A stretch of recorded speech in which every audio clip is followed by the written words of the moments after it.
Bonsoir à tous. Donc, chacun va se présenter peut-être. Et puis, ça va être vite faire. Ça va être vite. Voilà. Et puis, je me propose de faire une petite introduction, une courte introduction à la table ronde, et puis on pourra commencer à discuter si vous le voulez bien. Ok, je suis Luc Nys, je suis postdoc à l'université de Gand et PhD student in the arts au conservatoire d'Anvers. Et le topic de tous les deux, c'est en fait comment est-ce qu'on peut utiliser le mouvement à l'apprentissage d'un instrument de musique. Philippe Lalitte, professeur à Sorbonne Université, et donc je travaille sur la musicologie de la performance, la cognition, la perception de la musique.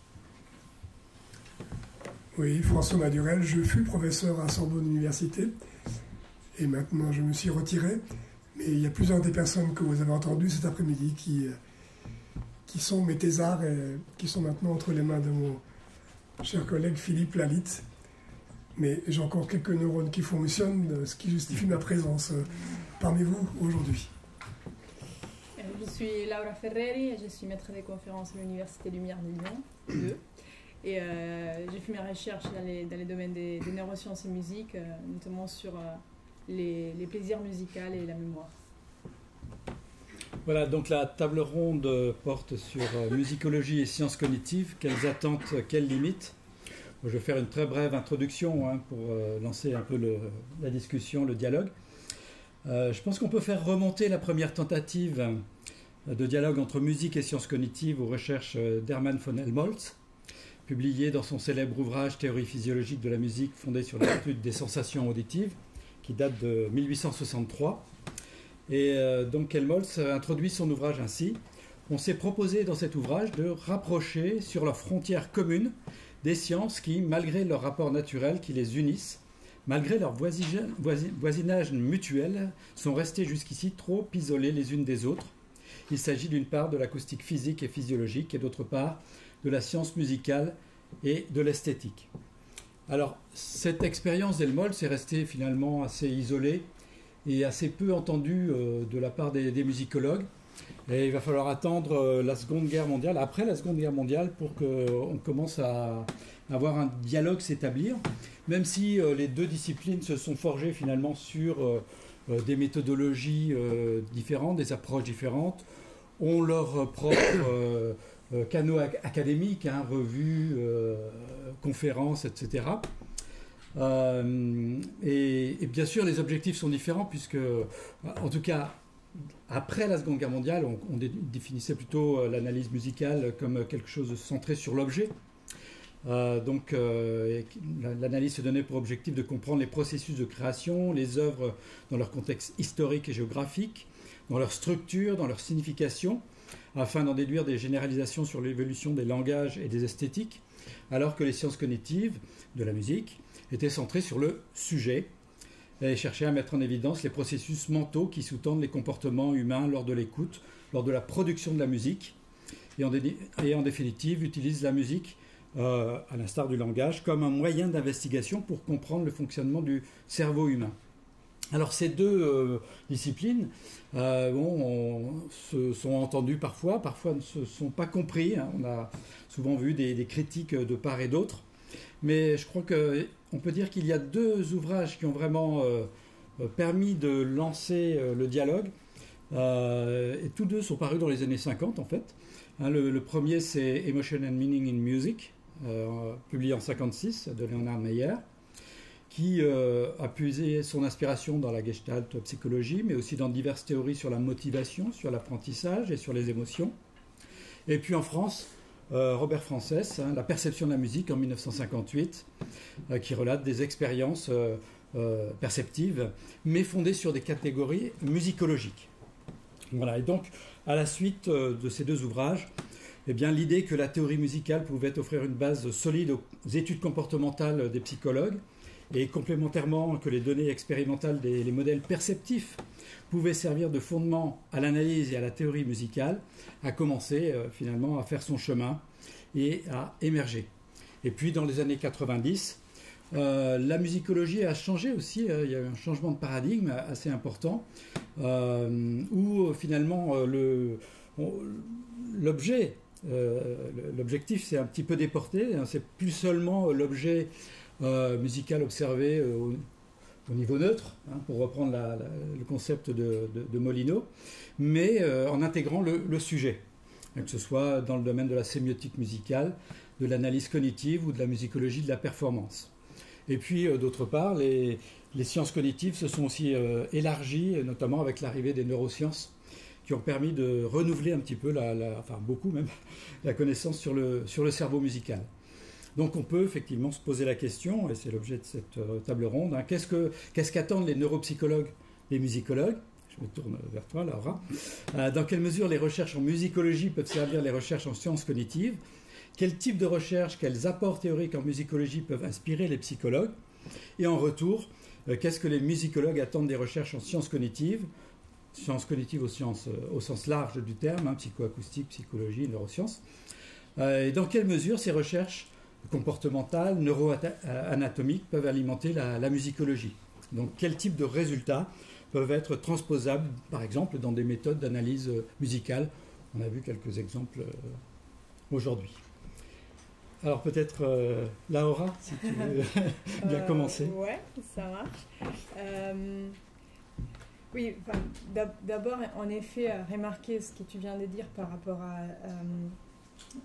l'évolution qu'on a eue par rapport même à la recherche sur la musique dans les domaines des neurosciences, qui est due d'un côté au développement des techniques de neuroimagerie, mais aussi à ce que ces techniques ont mis en évidence, c'est-à-dire des réseaux et des capacités du cerveau des premiers jours de vie de répondre à la musique qui ont fait en sorte, et aussi dans notre cerveau, à s'est modifié en réponse à la musique, avec la pratique musicale, etc., tout en mettant en lumière aussi des mécanismes de plasticité neuronale, par exemple.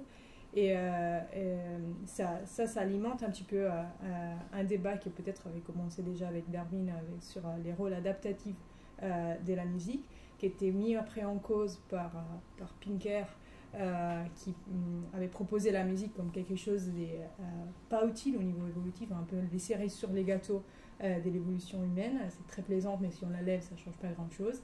Et les recherches en neurosciences et de la musique ont montré en fait une utilité de la musique, une importance de la musique, au point que Robert Zatorre, qui c'est un des chercheurs les plus éminents dans ces domaines de recherche, a dit il y a quelques années, la musique c'est un peu la nourriture des neurosciences, parce que ça nous permet de mieux étudier le cerveau. Et c'est vrai que plus on développe des recherches sur la musique, plus on voit l'évidence, la nécessité, au moins de ce côté-là, de comprendre un petit peu plus la musique même, les stimulus musicaux.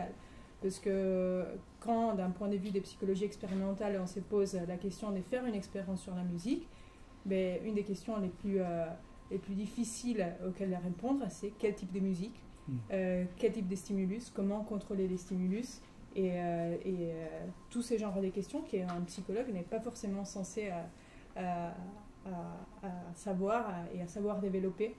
Et je pense justement que c'est ça qu'il faut beaucoup prendre de la musicologie, parce que même moi je ne suis pas musicologue, j'ai des connaissances de musique dues à des cours des musiques et un petit peu des pratiques musicales, mais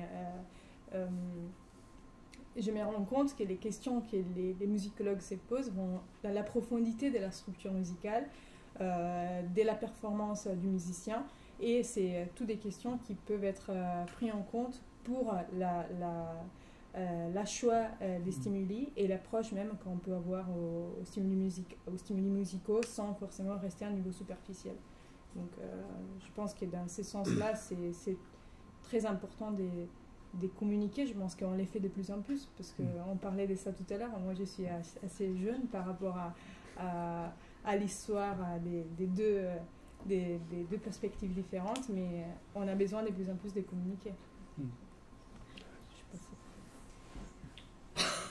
Je suis d'accord avec ça. La communication, je crois, est très importante, et d'être ensemble. Mais peut-être je veux dire qu'il y a la musicologie, il y a les sciences cognitives, mais aussi les artistes même. Ça, c'est très important. Qu'il y a les musiciens qui sont dans la communication. Parce que là, il y a les arts and science. On voit que c'est très important ils vont ensemble. Et donc pas seulement la théorie ou l'empirie, mais aussi l'expérience pratique d'un musicien qui est très, très important pour être dedans, je crois. Ouais. Et je crois que les deux disciplines peuvent être un challenge, je ne sais pas le mot en français. Défi. Un défi l'un pour l'autre. Par exemple, je me rappelle tout au début, quand je voulais savoir comment l'instrument de musique pourrait être incorporé, je voyais le travail de Iriki et Maravita, qui travaillaient avec des chimpanzés et des sticks, un bâton. Alors je leur ai envoyé un email, oui, c'est hyper intéressant, mais évidemment un stick, c'est un instrument de musique, c'est pas seulement un stick, donc c'est un peu plus compliqué. Donc, et cette chose compliquée de jouer de la musique, ça je crois que c'est un des défis les plus importants, c'est la complexité et comment étudier cette complexité. Oui, je voudrais ajouter quelques petites précisions d'un point de vue historique, parce que j'ai le privilège d'être un peu âgé, comme on dit, ce qu'a suggéré la jeune collègue. Par rapport à Helmholtz, Par rapport à Helmholtz, j'ai encore quelques espérances. Oui, mais ce que je voudrais souligner, pour que la relation entre la musicologie, on va dire aujourd'hui les neurosciences cognitives, on va dire ça comme ça, hein. Et à l'époque où j'ai commencé, c'était les sciences cognitives tout court, c'était pas encore les neurosciences cognitives. Il faut accepter de se décentrer.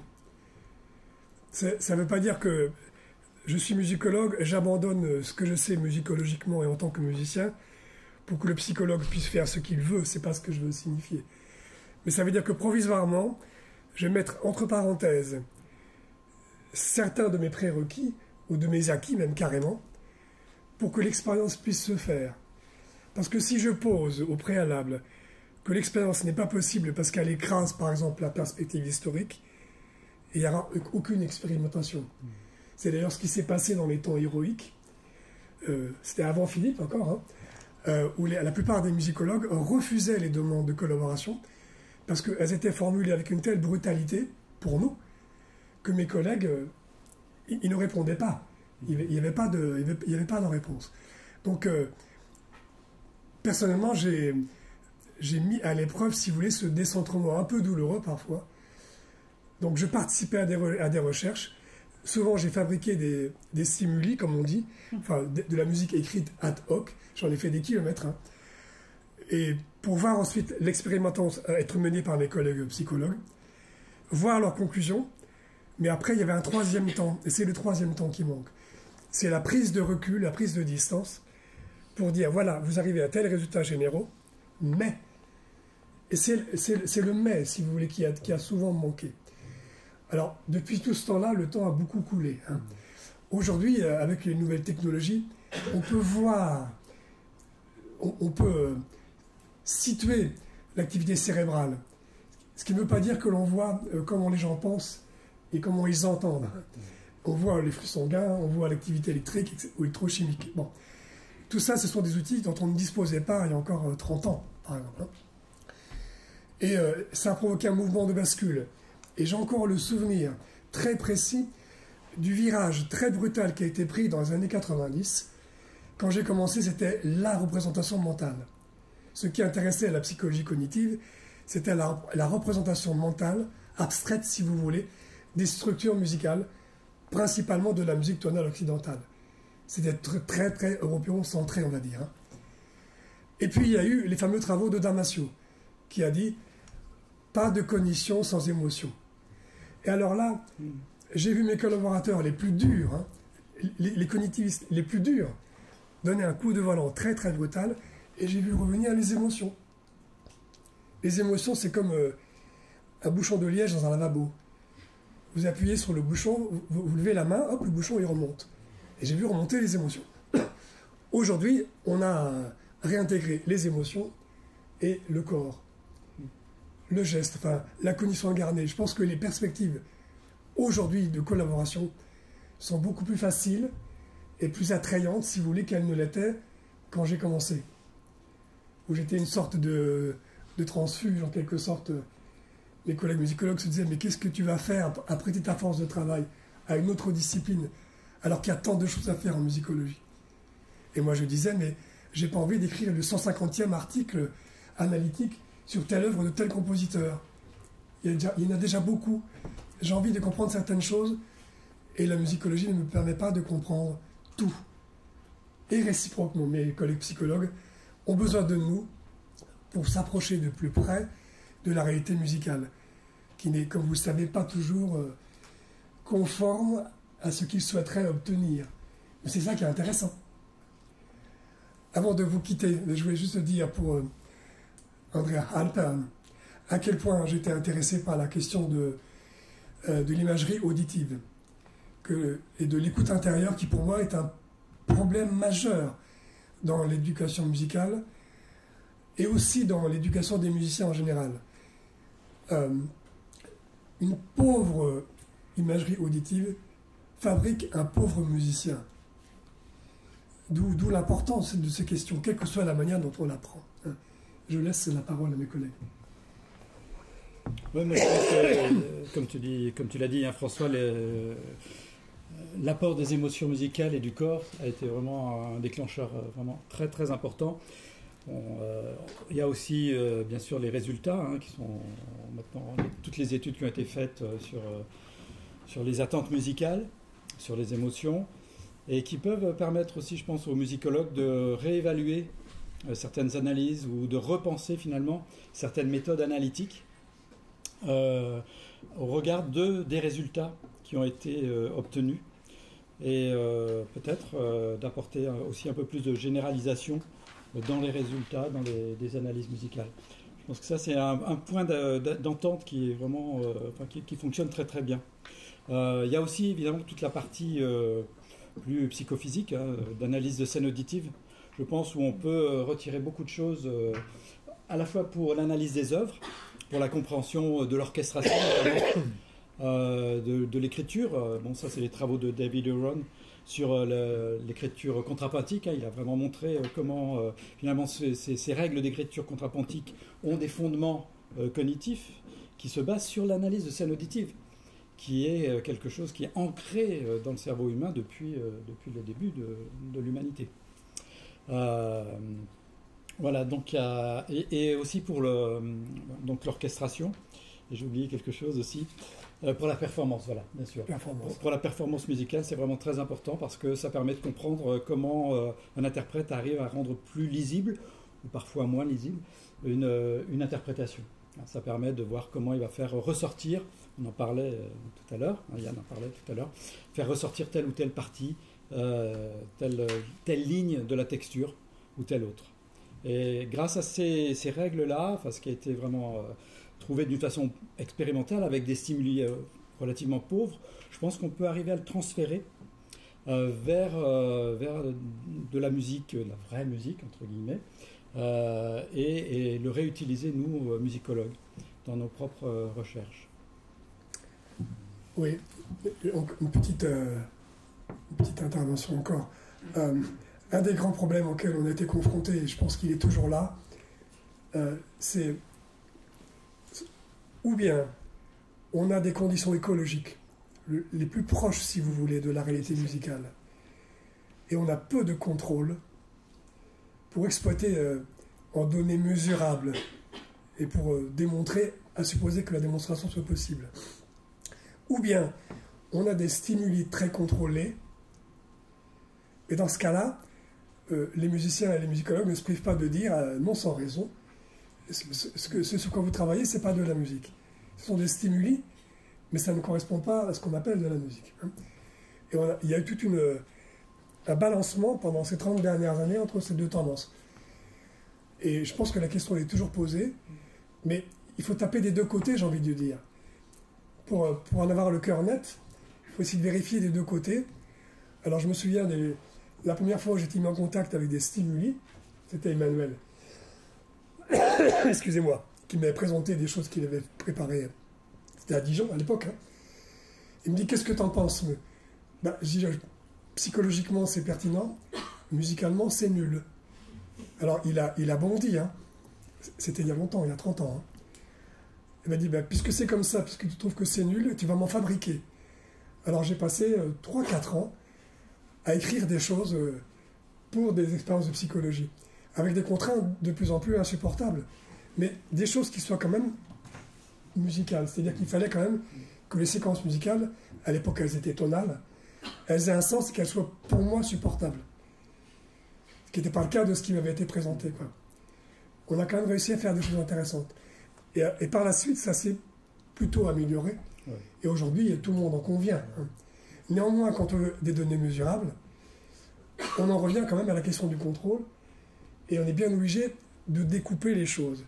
Il y a ce qui est globalement perçu. Si on veut le mesurer, on est obligé de le découper en tranches. Hein. Mais ça, on le sait depuis Descartes, chez les Français, par exemple. Non, mais. Alors.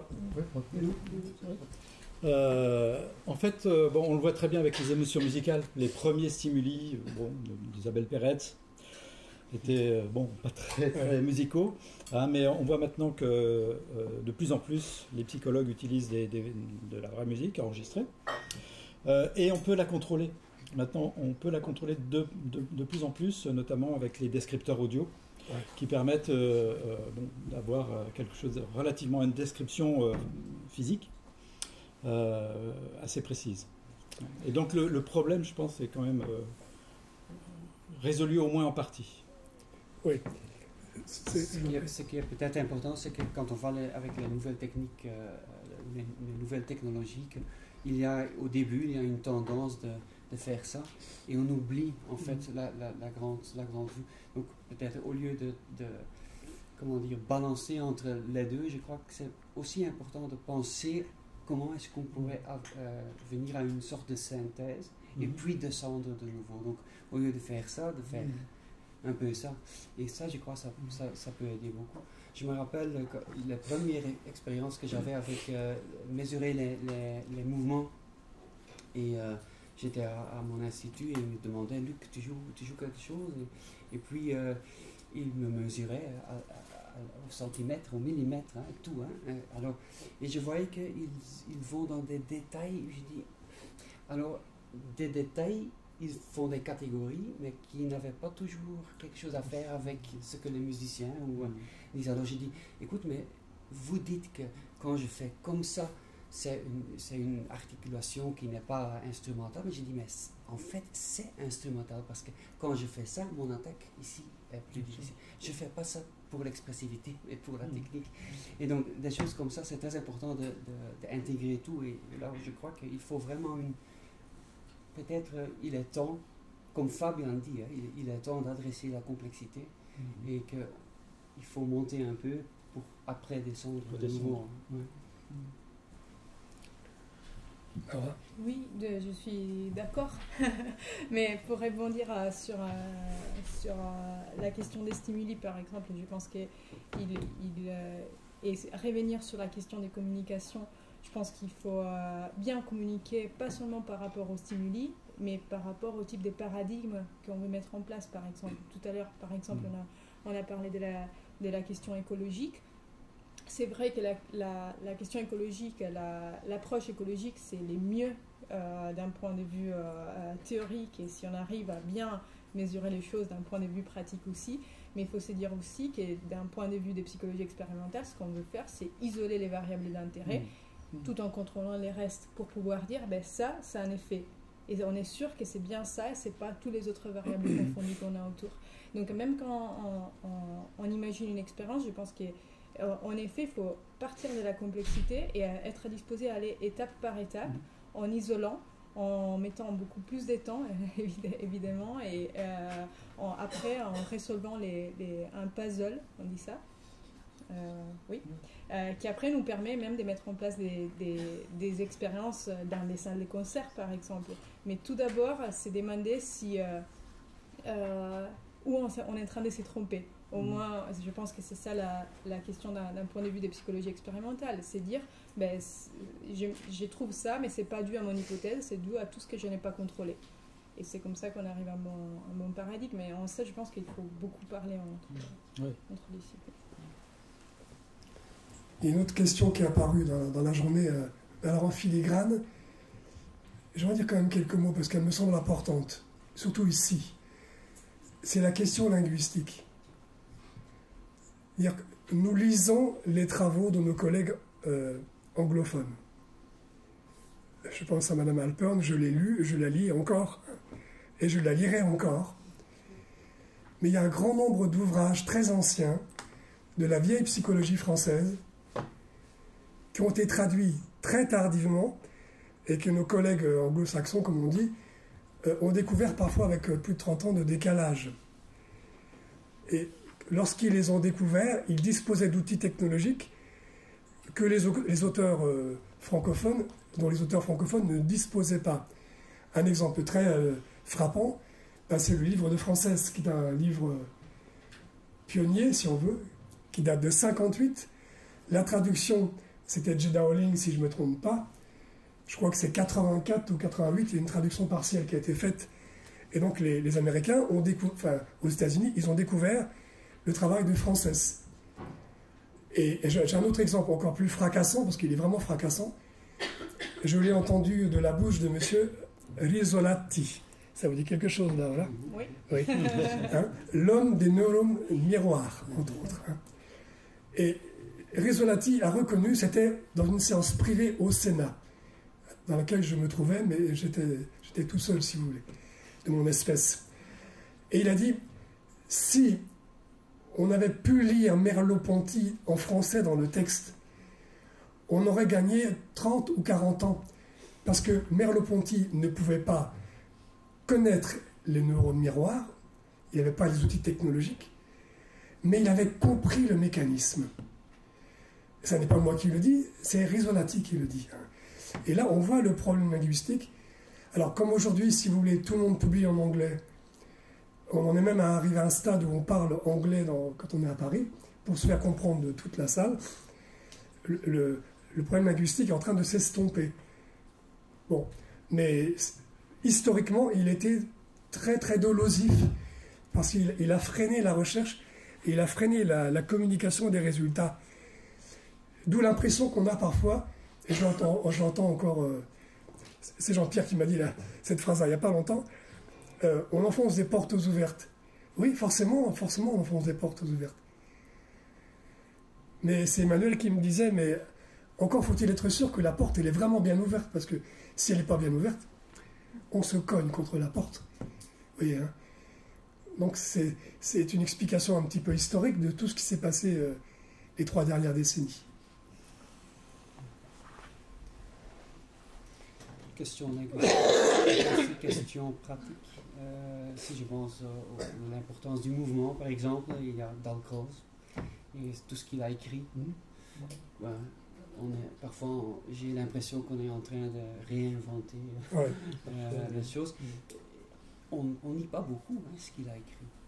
Même dans des instituts où on ne étudie que le mouvement, mais Dalcroze, on n'a pas lu. Et il dit des choses très intéressantes que maintenant on retrouve d'une façon scientifique, soi-disant, mais même chose, on pourrait aller plus vite si aussi on regarde à la pratique comme ça. Les gens qui font. Oui, les gens qui font. Oui, les gens qui font. Moi, j'ai peut-être une question à adresser aux psychologues que tu représentes. C'est la question du temps. Du temps, parce que, bon, évidemment, les stimuli sont forcément, par définition, assez courts. Hein, et notamment pour les émotions musicales. Et on arrive à comprendre ce qui se passe sur des fragments de temps. Voilà, hein, mais la complexité de la perception des émotions musicales dans le temps, ça, comment est-ce que tu vois quelque chose évoluer de ce côté-là? Est-ce qu'il y a des solutions qui permettent finalement d'avoir le décours temporel, d'un point de vue neurologique notamment, de l'expérience musicale?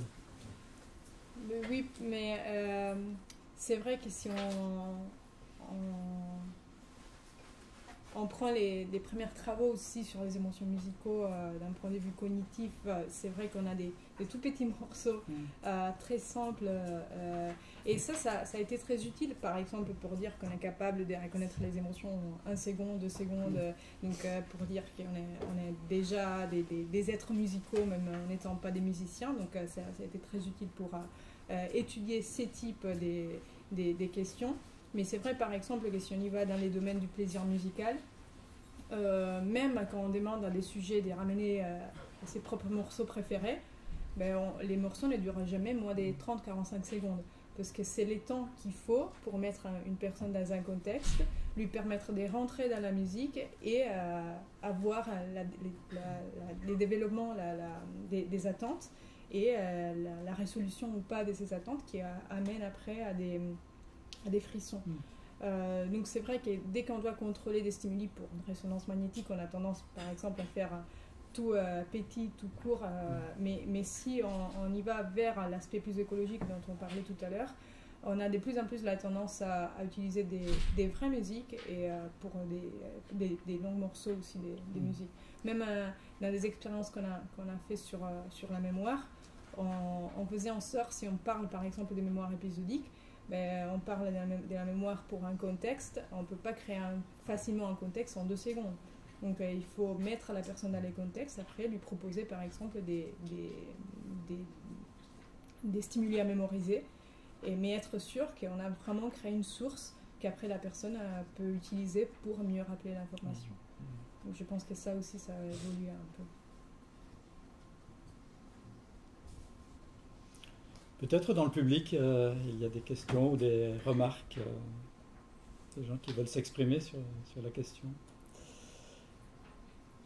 Concernant les limites de la langue, alors je viens de la Hongrie et puis nous avons naturellement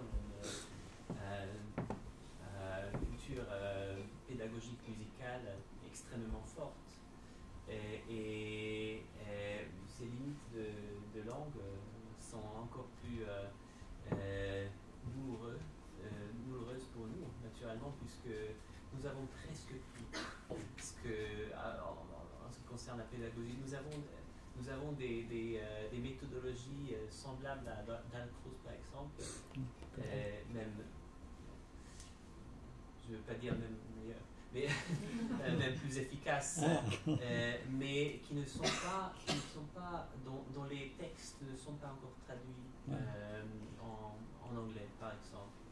Donc je peux ressentir ça encore plus fortement que vous, ce problème.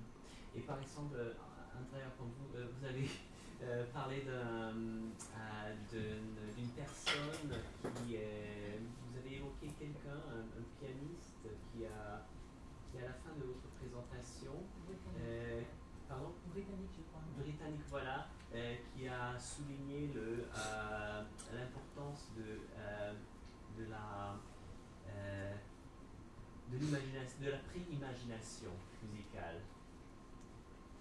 Bon, naturellement, je pourrais vous citer des pianistes ou bien des pédagogues musicaux hongrois. Je m'excuse, mais il y en a encore non seulement hongrois, mais d'autres beaucoup plus anciens, beaucoup plus de la première partie de la première moitié du XXe siècle, qui avaient non seulement des théories, mais des méthodes complètes pour ça. Mais on en parlera. Voilà. Donc c'est une question très, très, très importante aussi.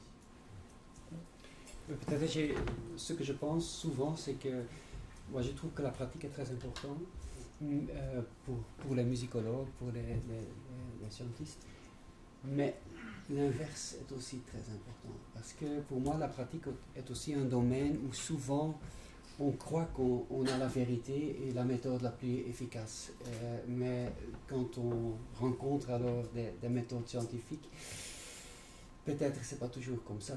Donc ça c'est très important. Moi je crois qu'il est temps de vraiment, pas seulement la musicologie et la science cognitive, mais vraiment d'aller à un domaine plus intégratif où la pratique aussi pédagogique doit entrer. Parce que par exemple, dans le Dalcroze, ils font des choses très belles, mais moi je ne vois pas beaucoup de recherches là-dessus.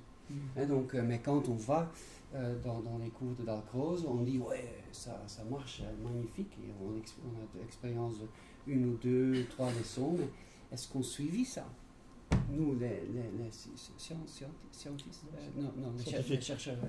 Donc, vous voyez, ça, je crois, c'est aussi très important. Donc, tout le monde doit se communiquer l'un avec l'autre et pas seulement entre domaines académiques. Ouais.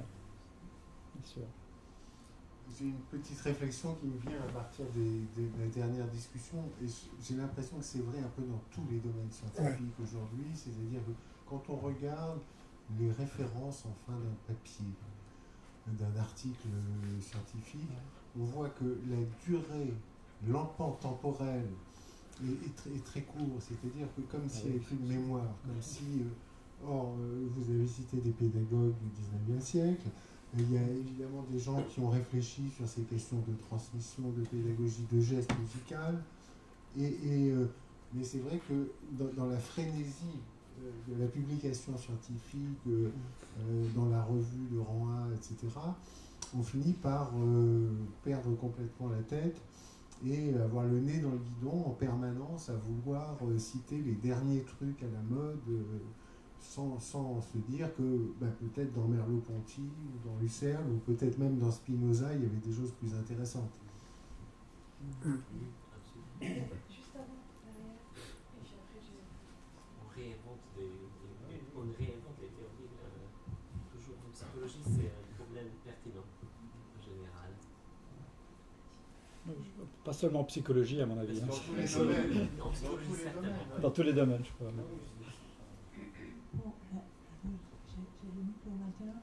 Je viens de Genève, mais d'origine je suis angloise. À Genève, je tiens une école Kodály. Permettez-moi de citer un petit texte début du XXe siècle des auteurs Kodály qui peut résonner à plusieurs choses qu'on a entendues ce jour-là ici. Je suis particulièrement heureuse avoir participé à cette journée. Kodály dit « Les ingrédients nécessaires pour faire un bon musicien peuvent se résumer en 4 points. Une ouïe, une intelligence, un cœur et une main cultivée. Ces 4 ingrédients doivent se développer parallèlement, en constant équilibre. »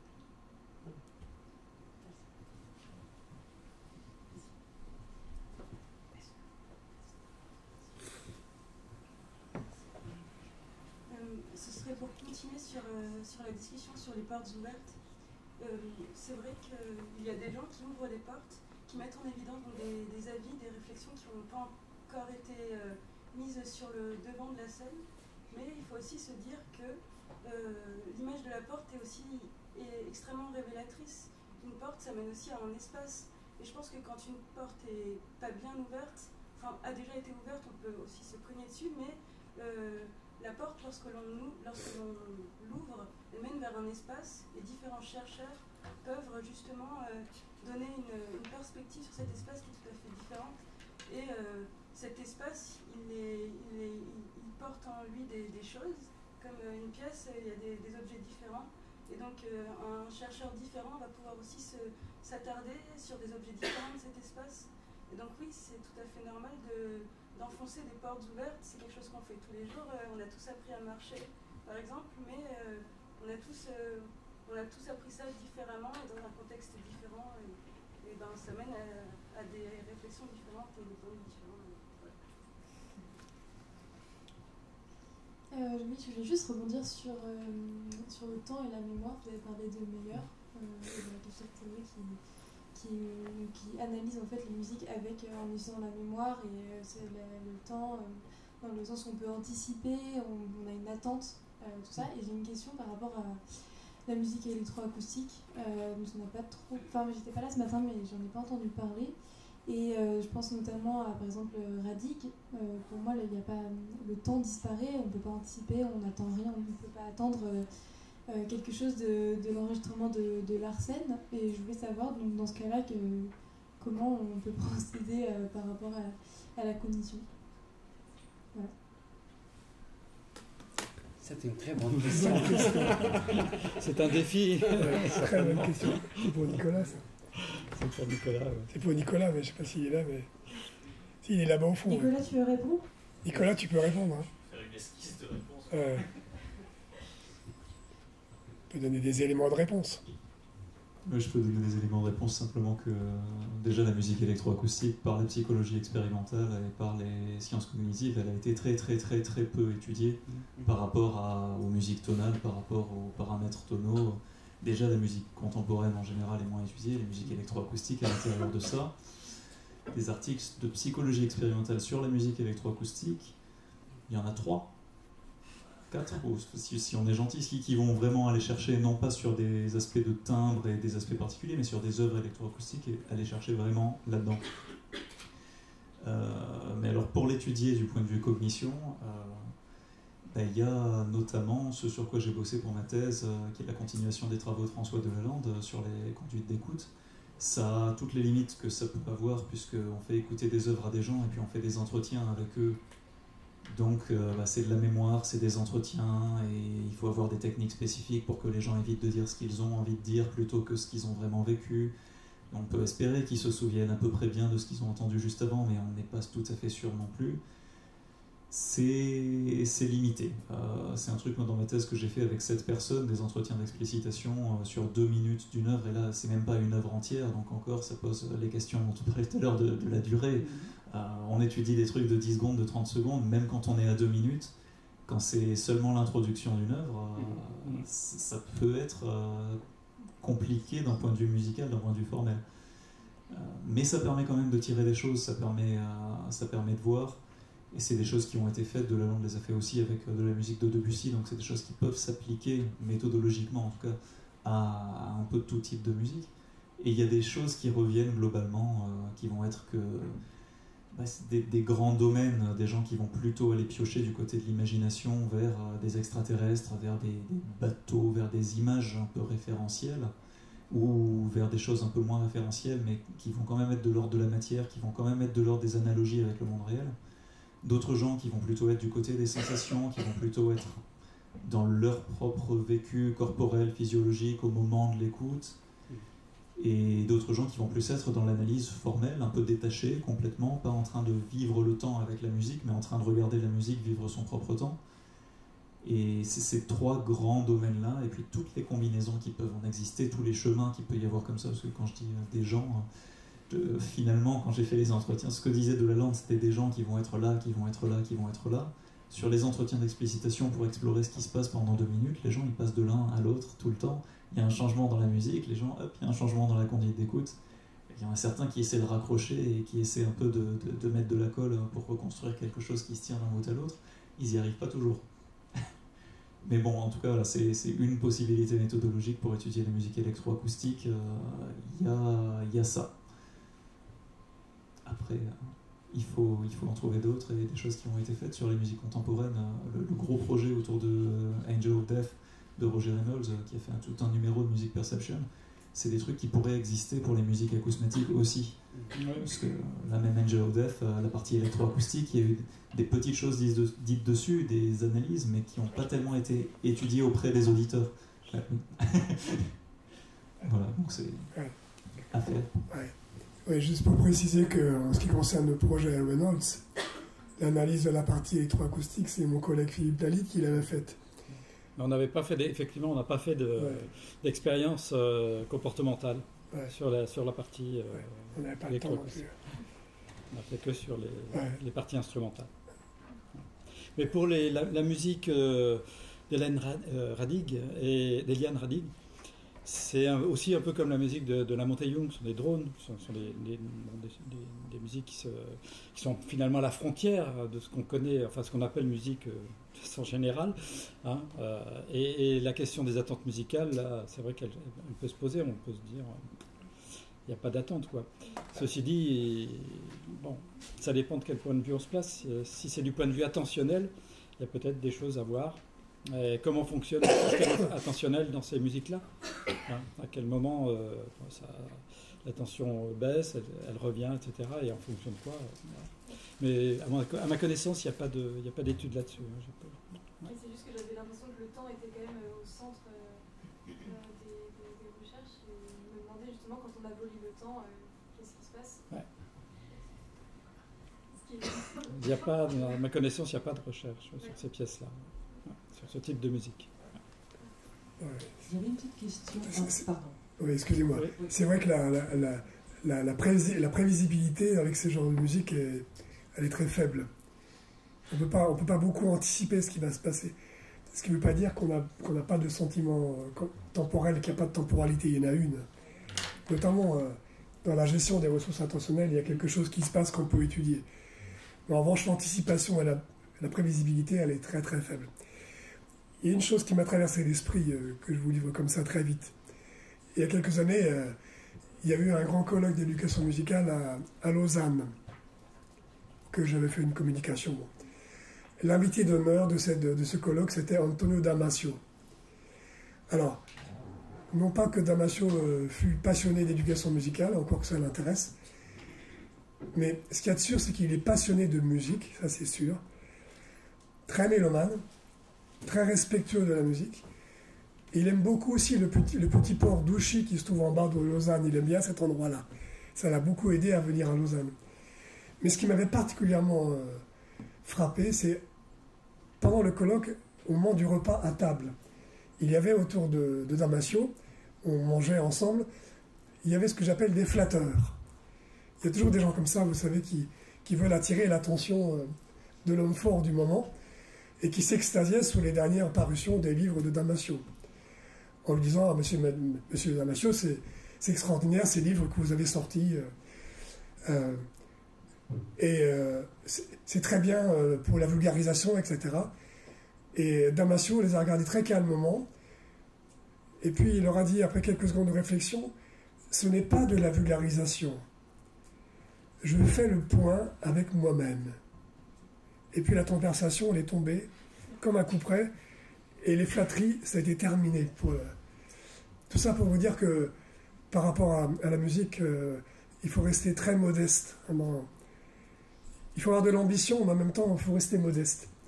La musique est grande et on essaye de comprendre. Voilà, on essaye de comprendre. Ouais, voilà. Alors j'avais une petite question par rapport au thème de la table ronde. La question est adressée à Luc et à Laura. Un petit peu dans votre quotidien, pour explorer un peu le rapport qu'il y a réel dans la recherche, dans ce que vous faites entre musicologie et neurosciences. Est-ce que, aussi bien dans la représentation de vos propres laboratoires ou plutôt dans les collaborations pour des publications, vous sentez que ce dialogue est vivant?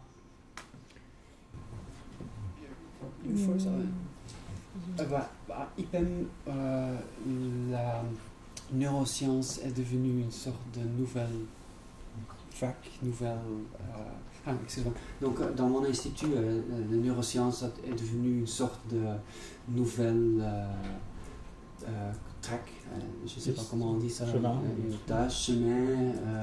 On a des EEG devices maintenant, et on veut étudier l'interaction entre deux personnes. Et donc, je crois que Marc, c'est ce qu'il veut faire les années jusqu'à son retirement. C'est ça, c'est de vraiment aller dans cette direction, et surtout ce qu'il a écrit dans son dernier livre sur l'interaction et l'alignement, l'entraînement et tout ça, la prédiction, de connecter la théorie des systèmes dynamiques à le mesurement avec les EEG, par exemple. Donc, c'est vraiment là. Et tout ça, je le dis de nouveau, tout ça en dialogue continu avec la création artistique. Ce qui est très important. Et je crois aussi, ça c'est important, quand par exemple on parle d'autres sortes de musique, soi-disant, là aussi la création est importante. Et je crois que peut-être, c'est juste une impression que on est au début là, parce qu'avec toutes les nouvelles technologies, on fait des systèmes interactifs qui nous mènent hors de notre comfort zone, soi-disant, et la prochaine chose à faire, c'est alors de bien savoir quelle recherche on peut faire avec. Ça je crois, mais oui, absolument, le dialogue est là, tous les jours.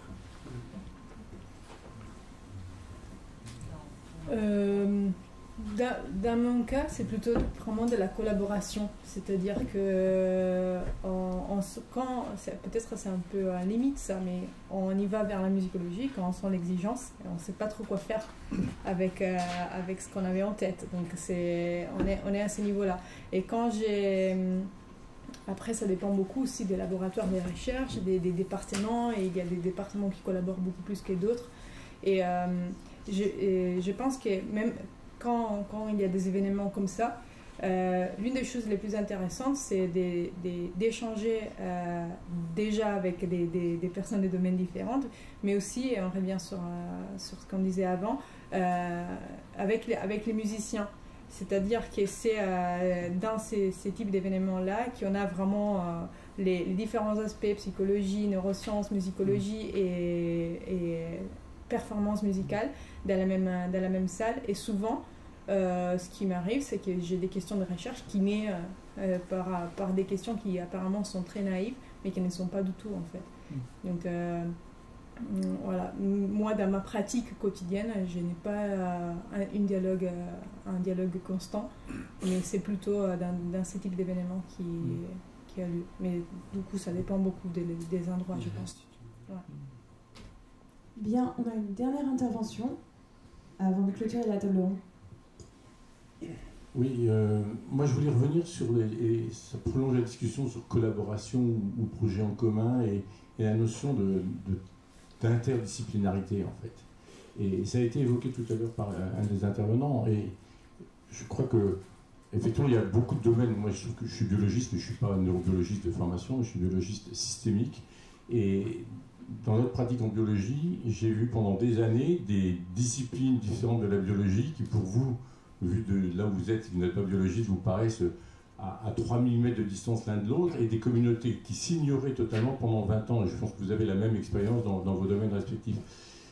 Travailler en collaboration, ça permet déjà de faire de la transdisciplinarité et de mettre des compétences en commun pour nourrir une discussion. Parfois, c'est une méthodologie de l'un qui nourrit la question scientifique de l'autre, etc. L'interdisciplinarité, quand on arrive à la mettre en œuvre, c'est de se dire que au bout d'un certain temps, le certain temps peut être parfois plusieurs années, et donc il faut savoir se nourrir scientifiquement entre-temps, il y a une difficulté méthodologique, on va arriver à une question scientifique qu'aucune des deux personnes, ou aucune des trois personnes, s'il y avait trois champs disciplinaires au départ, pouvait même imaginer de poser seul au départ.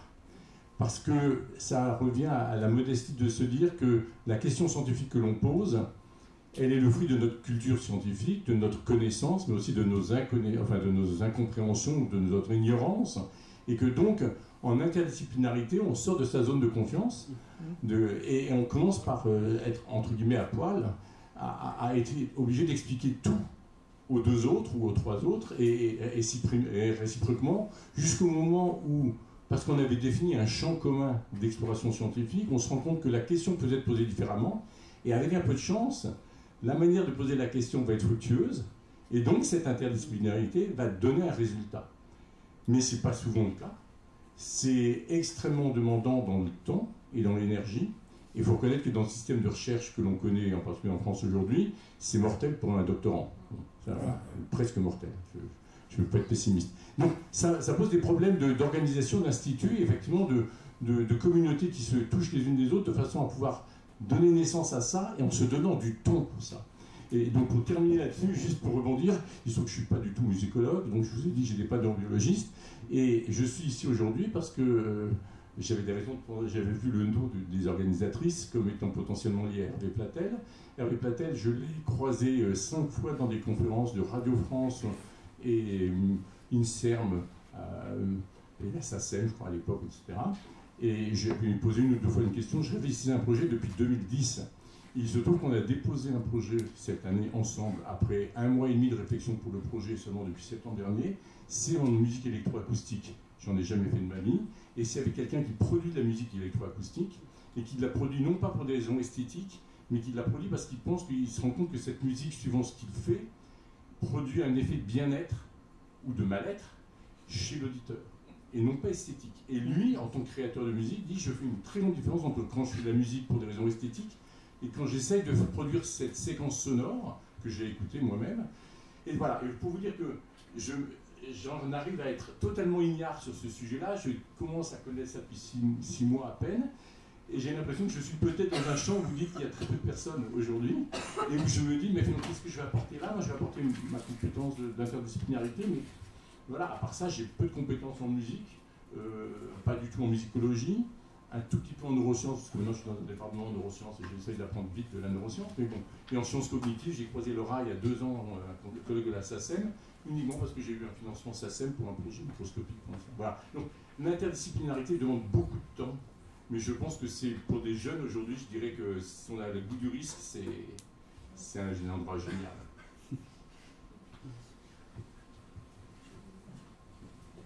Merci. Avec Esther, on va conclure cette journée d'études. Alors, pour dire simplement un mot, c'est merci. Merci à tous d'être venus très nombreux. Merci à tous de vous être déplacés parfois de loin pour venir présenter aujourd'hui. C'était important pour Esther et moi. Ça fait un long moment qu'on travaille sur cette journée d'études. Et ça répondait à une question, à une réelle question qu'on se posait dans nos recherches, c'est-à-dire la musicologie, les sciences cognitives, quelle part de chaque domaine apporter pour répondre au plus juste à notre question de recherche. Parce que finalement, on s'était rendu compte que dans notre domaine, eh bien, on était obligé de dépasser et d'aller voir de l'autre côté ce qui se passait. Et effectivement, encourager cette collaboration, c'est quelque chose de fondamental pour pouvoir répondre à nos questions en tant que doctorante, mais plus largement aux questions de recherche en musicologie. Donc maintenant, un mot à Esther. Voilà, juste un mot aussi pour conclure. La première chose, remercier la Sorbonne Université, la Maison de la Recherche, notre laboratoire, les REMUS, et vous dire qu'on a porté ce projet avec beaucoup d'énergie, la conception et l'organisation, beaucoup d'énergie, beaucoup d'enthousiasme, parce qu'on y croyait. Et quand on a vu la réponse du public, le nombre d'assistants, la diversité que vous représentez, en tout cas pour moi, je le dis, je sens qu'on a bien fait de dépenser toute cette énergie pour un projet qui, nous espérons, cette journée vous a apporté de la nourriture intellectuelle et pas seulement. Voilà, merci beaucoup à tous et merci à tous les intervenants évidemment et aux modérateurs et au public de votre écoute attentive. Merci beaucoup.